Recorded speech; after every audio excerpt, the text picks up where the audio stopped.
dreamer. 5-year-old, 6-year-old, living in Williamsburg County. Probably was barefoot, because, I'm a country girl. That's how we do it. Big hands, big nose, big feet, big heart, but more importantly, big dreams. Now, if you don't know anything about Williamsburg County, it's been deemed one of the poorest counties in the state of South Carolina, and at times the poorest in the state of South Carolina. But I knew nothing about that as a child. All I knew was that I had big dreams. I bet you want to know what those dreams were. Well, I'll tell you. I wanted to be a movie star, an actor, or some of you may say an actress because I'm a woman. I wanted to be on stages speaking to millions of people. I wanted to travel the world, and nothing but death was going to keep me from it.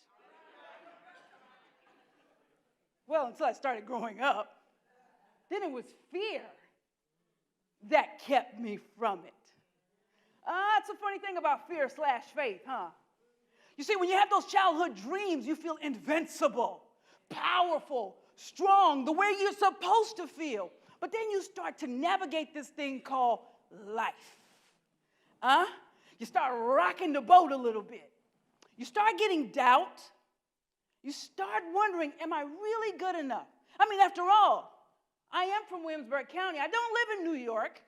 I don't live in California. Because at the time, Atlanta, Georgia wasn't popping, but it's popping now. But I didn't live in those places. My family didn't have the money to send me to Juilliard. I didn't have the skill set to audition for Juilliard. So what did I do? I joined the United States Marine Corps. Boy, I couldn't believe I did that. But because I was an actor, I made my plan B look like my plan A. I made it seem like I wanted to go to the United States Marine Corps. But the truth was, some of y'all out here acting right now, right? Pretending to want to do something or to be something that you're actually not. But you selling it, baby. If I was giving out Oscars, you get an Oscar, you get an Oscar, you get an Oscar. So I joined the Marine Corps. But prior to joining the Marine Corps, here's something I did have. That was mindset. How many of you know by show of hands that mindset is a powerful thing when exercised the right way? But I love the fact that I had an imagination. I remember growing up, and I would be in my room, and we used to watch the stories, Young and the Restless, As the World Turns, The Guiding Light, The Bold and the Beautiful.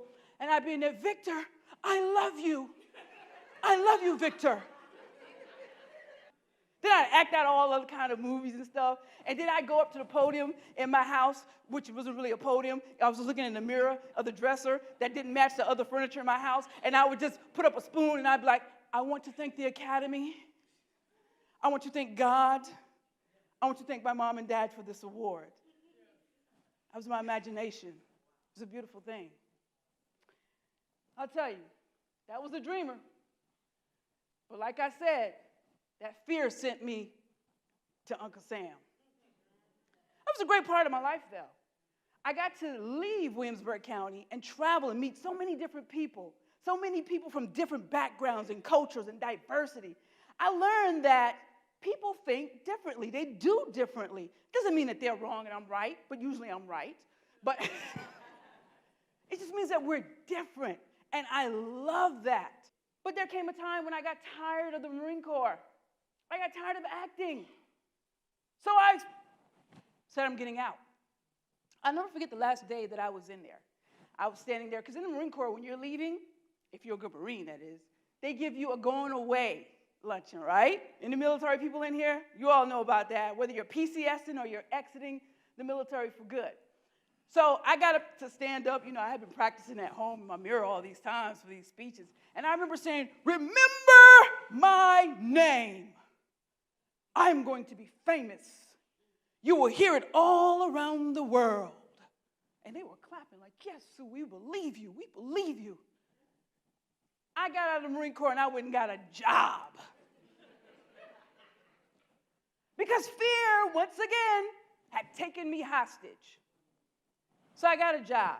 Needless to say, I did good at my jobs, but I get bored easily. And here's the thing about that dream that's in you, because I believe that we're all created for a destiny. I believe that we're all created to do something that's special. But here's that thing about that dream that's in you. It's in the pit of your stomach. It's kind of like gas, right? You won't feel comfortable unless you release it.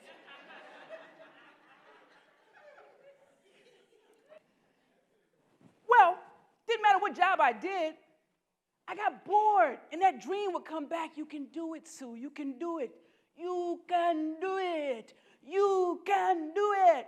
So I would leave that job, and I'm like, I'm going to try. But I would never be consistent. Then I started having my babies. It's an old picture, but it'll suffice for today. My middle child, the eldest, that's what we say in the South, she's 26 now. She has given me a beautiful grandson who's 8 months old.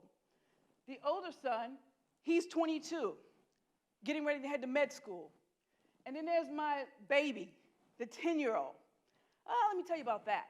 26, 22, 10. Anybody familiar with Usher's song, Caught Up, Got Me Feeling? I got caught up.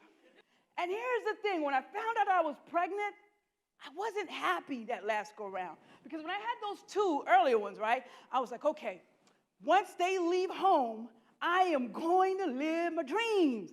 I don't have to put anybody else in front of me. No more distractions. No more excuses. I'm going to go for it. And then pregnant at the age of 35.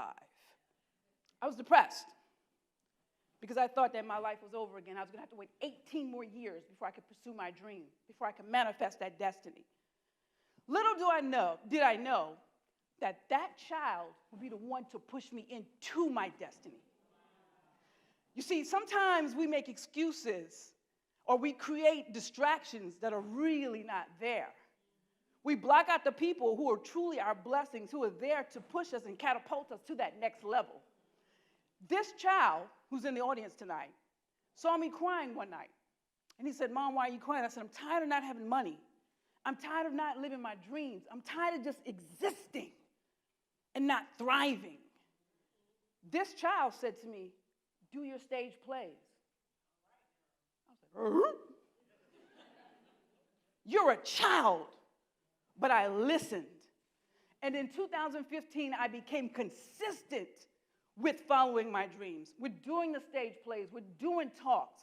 And every time I would fall down and want to quit, that child that I thought was a distraction, that I was depressed about having, would pick me up and encourage me and say something magical to make me feel like I could shoot to the moon in a pair of Air Jordans. So I started doing the things that my son suggested. And I remembered, childlike dreams, childlike dreams. He's a child. See, he hasn't been tainted by the world. He hasn't been tainted by life. He hasn't learned how to create excuses to keep him from manifesting his destiny. So God knew exactly what he was doing when he gave me this child at 35. He knew that once those two got out of the house, I would come up, I would manufacture this beautiful excuse to still keep me from living my dreams. So he sent him to ensure I could not.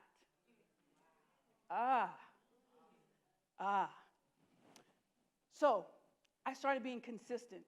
We started doing our stage plays. We started traveling around the world doing our stage plays. We did one in California. We did one in North Carolina. We did several in Williamsburg County. We gave the arts new life in Williamsburg County. Funny thing happened. People started traveling from all around the world to come to our stage plays in Kingstree, South Carolina. Here's the thing. People are waiting on you to live your dreams so that they can live their dreams. Your dreams matter. It's not just for you. So, I got to tell you, I was a little disappointed on December 29, 2019. I didn't know that I would be going to the hospital for pain in my belly. It wasn't like the dreams pain. This was a pain where I felt like, man, if I got to go, I'm ready to go. That's just how bad that pain was. I didn't want to live anymore. I went to the hospital, but prior to going to the hospital, I had told my son, I said, get me some butter pecan ice cream. Him and his sister were together. He said, Mom, we're not getting you any ice cream. I said, you better get me the butter pecan ice cream. You know how black moms in the South are, right? You better get me the butter. So he bought me 2 containers of butter pecan ice cream. I took 10 scoops and I couldn't eat anymore. I got sick. I don't vomit, but I vomited for 3 hours straight.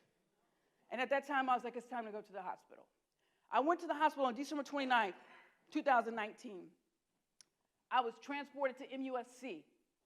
On December 31st, the last day in 2019, I was told that I had colon cancer. Yeah. This child, the one that I thought was a distraction but turned out to be my miracle, was with me every step of the way. So was his other brothers and sisters, but there's something special about this child.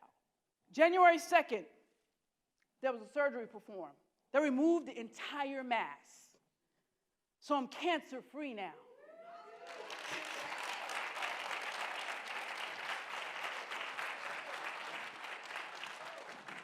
So I'm standing before you 23 days post-surgery, and all I wanted to do was get here because I knew that I needed to get this message out to let people know that it is your duty to manifest your dreams because your dreams matter. So that picture that you're seeing, 30 minutes before I was going to be wheeled off to surgery, I asked my son to come in my bed, and I followed my intuition. Trust your gut. And I said to him, I said, son, I'm coming back. I promise you, I'll be back. I won't leave you. I'll be back. I don't know what made me say that. Through this whole process, I had been strong.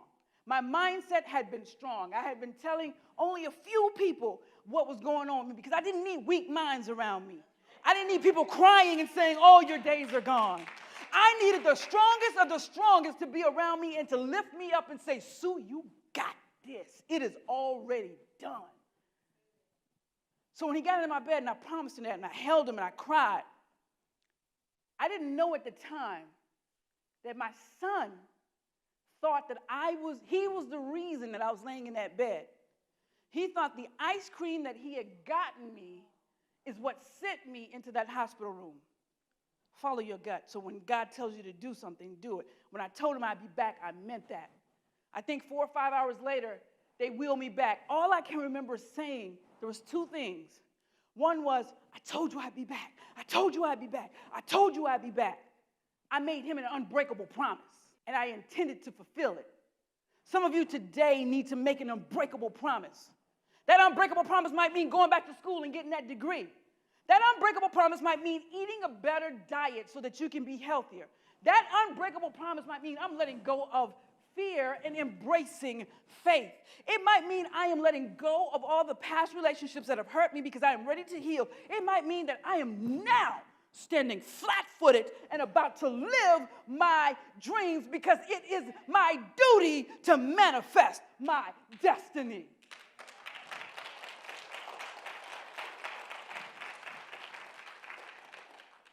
So I made him an unbreakable promise. Through the grace of God, I came back. And what people don't understand is they're like, oh, they just took a mass out. No, it wasn't just taking a mass out. The mass was so big, they had to actually cut me. It was supposed to be laparoscopic, but they had to actually cut me. 23 days later, I'm standing here talking to you today. Not only did they take the mass out, but they had to reconnect the intestine. Now, let me explain that to you. That means to be able to have a bowel movement is a blessing. To be able to pass gas is a blessing. Because now I have to stand there and hope and pray that everything is functioning not like it was, but better than before. I'm not 100%, but I'm well on my way.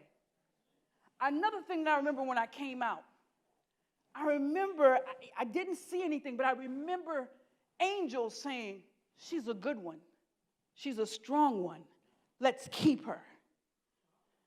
And I remember God saying, her work is not done. She's got to go back.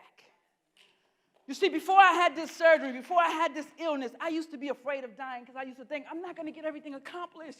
God, I want to do so much. I just opened up a studio. I want to do this. I want to impact people. I want to build more platforms for people to live their dreams. I'm not going to have enough time to do it. Now, post-surgery, now knowing that I have a mission, now knowing that I beat death, now knowing that I had those pains in my stomach for 3 years, but yet the colon cancer did not spread. I know that I am invincible and I know that I have a purpose just as you do. Your purpose is to fulfill your destiny. My dad died at 56 years old. colon cancer. He only knew 4 months before he died, yet it spread through his whole body. The pain that I had in my stomach, I had it for 3 years straight. 3 years straight. It did not spread. You wonder why I'm so passionate about impacting people, inspiring people, and pushing people to live their dreams. It's because I know my purpose. And if I can push you to live your purpose, find your purpose and live it, then I have served my mission. I say to you today, live your dreams. Imagine what it is that you're supposed to be. Go back to those childhood dreams. Visualize. Believe. Belief is a hell of a drug. Overdose on it, baby. Overdose on it.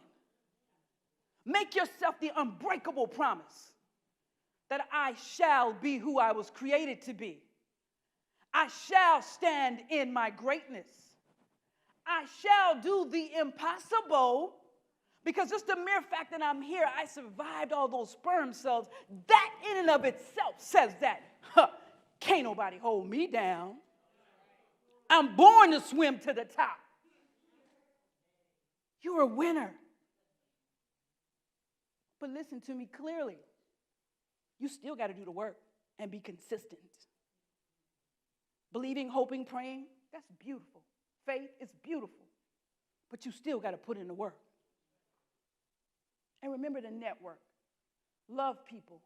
Like people. Serve people. Help people. That's what this world is about. I do not believe that you were put here to wander around aimlessly without a mission.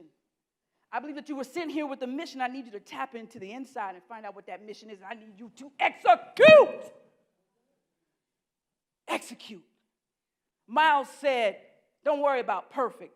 Miles said, don't worry about being perfect. He said, worry about being memorable. I leave with you today. Your dreams matter. Your dreams matter. Your dreams matter. Your dreams matter. And in closing, I encourage each and every one of you to live, love, learn, and Lord, please laugh and follow your dreams to success. Thank you, guys.